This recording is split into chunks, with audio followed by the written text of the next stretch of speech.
একটু থামুন, এই মূল্যবান হাদিসটি শুনে যান।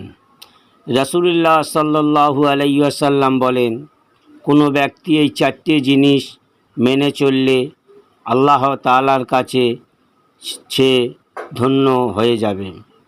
কোনো ব্যক্তি যদি ঘুমাবার আগে কালিমা পড়ে ঘুমায়, সেদিন রাত্রিরে যদি মারা যায় তাহলে সে শহীদের দরজা পাবে। কোনো ব্যক্তি যদি দরুদ শরীফ পাঠ করে ঘুমায় আর সেদিন যদি মারা যায়, সে ব্যক্তির দরুদ শরীফ সুপারিশকারী হয়ে যাবে।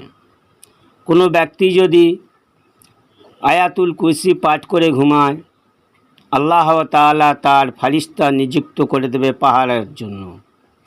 কোনো ব্যক্তি যদি বিসমিল্লাহ 21 বার পাঠ করে ঘুমায়, আল্লাহ তাআলার ফারিস্তা নিযুক্ত করে দেবেন ওই ব্যক্তির উপরে প্রতিটি শ্বাসের বিনিময়ে তার আমলনামাতে নেকি লিখতে থাকবে।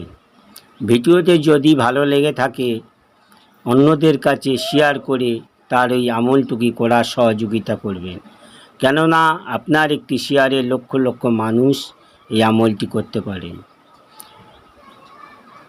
চ্যানেলটি সাবস্ক্রাইব করে রাখবেন, একটি লাইক দেবেন, একটি কমেন্ট করে জানিয়ে যাবেন আপনাদের কী ধরনের ভিডিও